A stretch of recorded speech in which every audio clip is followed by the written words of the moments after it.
원 구성이 가장 지금 당면한 과제예요. 18석 다 가져가겠다라고 얘기를 하고 있기도 하고. 근데 이게 협상 전략인지 아니면 정말로 그렇게 할지 여쭤보지는 못했죠. 협상 전략이면 여기서 협상 전략이라고 말할 수가 없죠. 저희는 너무 궁금해서. 저희는 다 가져가는 걸로. 협상 아니, 근데 전략은 아닌가. 우리 김희정 의원님께서도 계속 그 얘기를 하셨어요. 네. 법대로 좀 했으면 좋겠다. 지금 현재 국회법에는 다 가져가게 돼 있어요. 투표에서 다 본회의 가져가게 투표로 돼 있어요. 상임위원들이. 네, 그런데 그래서, 잘 네. 보세요. 그 본회의 투표에 의해서 했던 거는 네. 소위 군부 독재 시절에 그렇게 했었고요.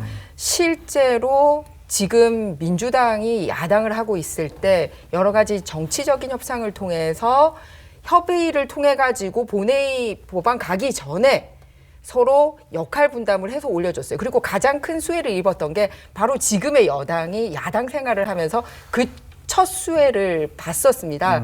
근데 정말 개구리 올챙이적 생각 못한다고. 상임위원장 배분은 의석 비율에 따른다. 다수당이 상임위를 독식했던 것은 과거 독재 정권 시절인 12대 국회까지였다. 국회마저도 집권 여당이 힘의 숫자를 믿고 독단적으로 운영하겠다는 것이다.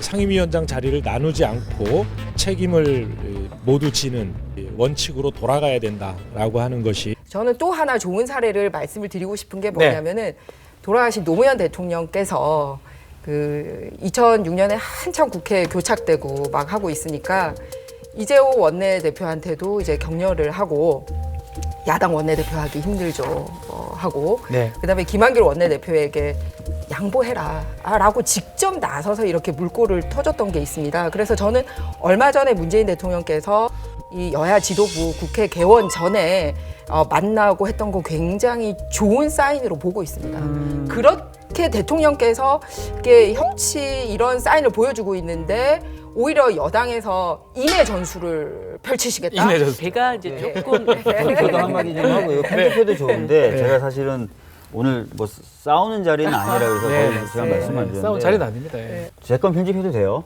네. 편집 안 합니다.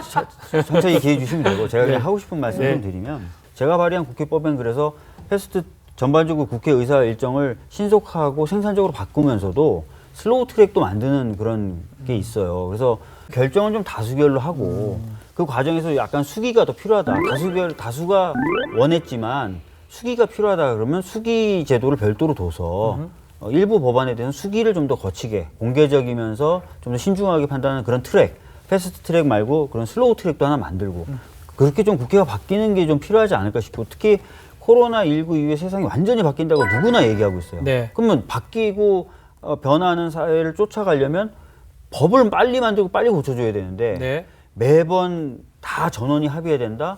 근데 결과적으로 보세요. 합의가 어떤 모양으로 이루어집니까? 원내대표들끼리 모여서 정치적 협상을 하면 그냥 몇백 개 그냥 리스트 딱 만들어서 그냥 통으로 그냥 넘어가 버려요. 그렇죠. 근데 그러면 그게 진짜 효율적이고 아름다운 국회의 모습입니까? 원하셨던? 그건 아니잖아요. 적어도 협상 테이블에 어떤 특정 한 당의 주도로만 이루어져서는 안 된다라는 말씀을 드린 겁니다. 알겠습니다. 상임위 네. 문제 관련해서 그냥 네, 이정미 의원님 한 말씀 말씀하시죠. 드릴게요. 네. 저는 사실 민주당이 18개 상임위 다 가져간다. 이거 협상 전략이라고 보고 있습니다. 그러면은 미래통합당이 판단을 해야 됩니다. 네. 사실 이제 야당으로서의 절반을 보냈고 이제 그 대통령 임기 한 2년 남은 동안 야당으로서 이제 나머지 21대 국회를 보내야 되는데 국민들이 보기에도 지난 20대 국회 법사위 미래통합당이 지고 있으면서 너무 문제가 심각했다 평가를 한 거예요. 네. 그러면은 야당이니까 우리가 제일 야당이니까 법사위를 무조건 고집해야 돼가 아니라 이미 평가를 한번 받았고 그러면 나머지 뭐 그 21대 국회도 전반기 후반기가 있잖아요. 네. 그러면 전반기에는 지난번에 제대로 못했으니 그거 그러면 집권 여당한테 이번에는 한번 우리가 통크게 주자. 좀 이렇게 돼야지 혁신이 되는 거라고 봅니다. 미래통합당도. 그렇게 되면 민주당에서도 합리적인 또 배분에 대한 논의가 시작되지 않을까요?